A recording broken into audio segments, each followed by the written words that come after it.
Boa noite a todos. Nós vamos dar continuidade ao nosso estudo sobre as três passagens que nós lemos na Palavra de Deus em que Jesus chorou. Hoje é a segunda passagem, quando ele chora sobre a cidade de Jerusalém. E nós temos essa passagem em Lucas, capítulo 19, Evangelho segundo Lucas, capítulo 19, e no versículo 35 nós lemos que Jesus estava assentado sobre um jumentinho e indo ele, estendiam no caminho os seus vestidos. E quando já chegava perto da descida do Monte das Oliveiras, toda a multidão dos discípulos, regozijando-se, começou a dar louvores a Deus em alta voz por todas as maravilhas que tinham visto, dizendo: Bendito o Rei que vem em nome do Senhor, paz no céu e glória nas alturas. E disseram-lhe dentre a multidão alguns dos fariseus: Mestre, repreende os teus discípulos. E respondendo ele, disse-lhes: Digo-vos que se estes se calarem, as próprias pedras clamarão. E, quando ia chegando, vendo a cidade, chorou sobre ela. Cá temos o nosso versículo. Jesus chorou ao aproximar-se da cidade, dizendo: se tu conhecesses também ao menos neste teu dia o que à tua paz pertence, mas agora isto está encoberto aos teus olhos. Porque dias virão sobre ti, em que os teus inimigos te cercarão de trincheiras, e te sitiarão, e te estreitarão de todas as bandas, e te derribarão a ti e aos teus filhos, que dentro de ti estiverem, e não deixarão em ti pedra sobre pedra, pois que não conheceste o tempo da tua visitação. Esta passagem também é conhecida como a entrada triunfal de Jesus em Jerusalém. Uma grande multidão de discípulos acompanhava Jesus quando ele ia a dirigir-se para a cidade. Era uma multidão não somente alegre, mas mais do que isso. Eles estavam eufóricos. E clamavam e aclamavam Jesus como sendo o Rei. Ia sentado num jumentinho e as pessoas iam tirando as suas vestes e colocavam no chão pelo caminho por onde Jesus iria passar. E no meio desta euforia, no meio desta alegria, algo insólito acontece. No versículo 37, nós lemos que as pessoas louvavam a Deus por todas as maravilhas que tinham visto, diziam: Bendito aquele que vem em nome do Senhor.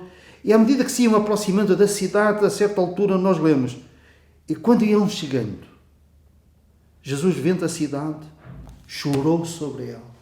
As pessoas cantavam, as pessoas dançavam, batiam palmas, e Jesus começa a chorar. A palavra no grego relativa a este choro é uma palavra muito forte. É que Jesus, segundo essa palavra, ele chorou convulsivamente, com soluços, ais, gemidos. Era um profundo lamento e uma angústia de alma. E a própria passagem explica-nos a razão deste choro convulsivo. Jerusalém significa terra de paz, ou lugar de paz. A cidade do grande rei. E Jesus sabia que ele, o príncipe da paz, iria entrar naquela cidade. E como seria tratado na mesma cidade. Por ele e por causa dele, eles podiam ter paz com Deus. Podiam gozar da paz de Deus e do Deus de paz. Eles iriam crucificar o príncipe da vida. Iriam pedir a morte do príncipe da paz. E Jesus viu, ele estava a ver, que muitos daquela multidão que o estavam a aclamar, passados poucos dias, iriam exigir, quase que exigir a Pilatos que o crucificassem. Muitos daquela multidão e outros habitantes de Jerusalém, liderados pelos seus chefes religiosos, iriam dizer que ele valia menos do que um homicida de nome Barrabás. Eles iriam clamar que o seu sangue caísse sobre eles e sobre os seus filhos. E por isso, Jesus chorou. Ele chorou dizendo: Tu não sabes o que à tua paz pertence. Tu não sabes, por outras palavras assim simples, tu não sabes o que é que estás a perder.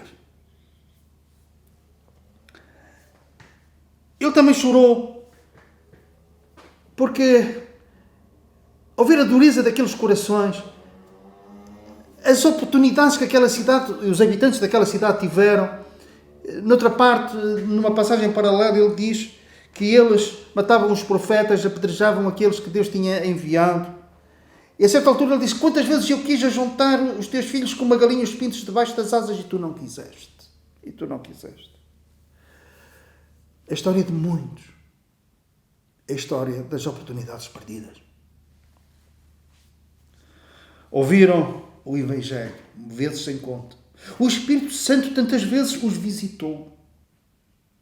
Por meio de uma mensagem, perante um cântico, um louvor, a oração ou um gesto de alguém. Que o Senhor estava a usar propositadamente, com propósito de chamar a sua atenção para a necessidade que tinha de receber Jesus. O Espírito Santo convenceu do pecado, da justiça e do juízo e disse claramente, quase que numa voz audível, que aquele dia era o dia em que ele deveria de nascer de novo e confiar no Senhor Jesus como seu Salvador. E recusaram. Quantas vezes o Senhor o quis salvar e houve essa recusa, essa dureza? Ou então, não houve dureza de coração, mas um adiar outra vez. Há um provérbio chinês que diz que o caminho do logo conduz à cidade do nunca. E quantos não há que partiram para a eternidade sem Deus e sem salvação?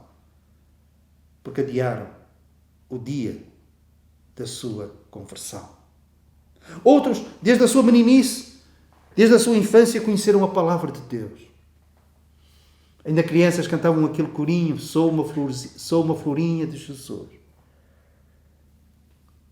Louvaram o Senhor na sua juventude e chegaram à idade adulta e de uma forma consciente e determinada deixaram o príncipe da paz. Deixaram o Senhor. Conscientemente deixaram aquele que por eles morreu e ressuscitou. Oportunidades perdidas. Quantas vezes eu quis e tu não quiseste? As consequências. Há sempre consequências quando nós deitamos fora ou mesmo desprezamos as oportunidades que o Senhor nos dá. Então Jesus diz: isto agora está encoberto aos teus olhos. Está oculto. Não estás a ver o que eu estou a ver. O que é que o Senhor estava a ver? Estava a ver as consequências do facto de eles desprezarem as oportunidades que o Senhor lhes tinha dado ao longo dos séculos. E particularmente aquela oportunidade em que o seu Messias, o Príncipe da Paz, o Senhor dos Senhores e o Rei dos Reis, estava ali para entrar na cidade do grande rei que era ele mesmo. Se tu visse o que eu estou a ver. E o que é que Jesus estava a ver? Estava a ver algo que aconteceu 40 anos mais tarde, no ano 70 da nossa era. Era a altura da Páscoa, 3 dias antes da Páscoa. A cidade de Jerusalém estava a abarrotar de judeus que se tinham deslocado ali para celebrar a Páscoa. Havia uma rebelião contra os opressores romanos. E então o imperador romano enviou o general Tito com 70 mil soldados para cercarem, para sitiarem a cidade de Jerusalém. E esse cerco demorou 7 meses. Dentro das muralhas, a fome alastrou de uma forma tremenda. Não vamos entrar em pormenores. O que levou à fome. O que a fome fez. O que é que eles fizeram, os habitantes de Jerusalém, por causa da fome. Mas ao fim de 7 meses, Tito e as suas tropas conseguiram derrubar as muralhas e entrar na cidade. Entraram na cidade, saquearam-na, incendiaram, destruíram o templo. E um historiador da época diz que dentro da cidade, provavelmente, morreram entre 600 mil a 1 milhão de pessoas. Tito o seu exército passou tudo ao fio da espada. Destruíram a cidade, não ficou pedra sobre pedra, excetuando o muro ocidental, mais conhecido hoje pelo Muro das Lamentações, para fazer lembrar ao povo judeu a sua derrota. Claro que os judeus juntam-se diariamente e particularmente ao sábado juntam esse muro com a esperança de que um dia o templo seja reconstruído. Quando vier o seu Messias, o seu Messias já veio, mas ele virá e será reconhecido, não somente por alguns, mas por toda a nação. Irão olhar para aquele que traspassaram, irão reconhecer Jesus como sendo o seu Messias. E Jesus, a partir de Jerusalém, vai reinar sobre toda a terra. As consequências de desperdiçarem oportunidades. Eles foram tão longe quando disseram: o seu sangue caia sobre nós e sobre os nossos filhos. E ao longo dos séculos, isto tem acontecido tantas vezes.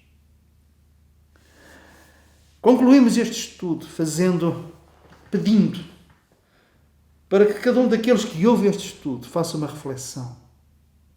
Eu também pertenço ao número daqueles que têm desperdiçado oportunidades uma atrás das outras. E apesar de conhecer o Evangelho, de o terem ouvido, de estarem a ouvi-lo, ainda não se decidiram pelo Senhor Jesus. A esses, eu digo, hoje, se ouvirdes a sua voz, não endureçais os vossos corações. Estou a citar um versículo bíblico. Porque o que se está a perder é da tal ordem que não se pode correr o risco de deixares passar mais um dia sem nasceres de novo.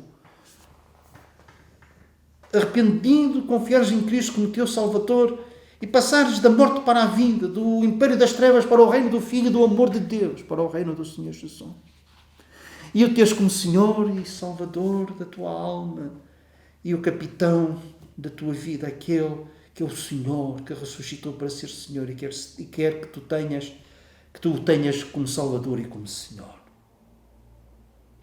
Oro para que isso aconteça. Porque haverá uma eternidade.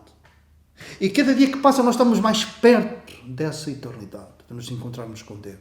Onde ficaremos para sempre com Deus ou para sempre longe de Deus. Daí a necessidade de hoje receber Jesus como teu Salvador. E a todos aqueles que o receberam, todos aqueles que o receberem, Deus dá-lhes o poder de se tornarem seus filhos. Que o Senhor te abençoe.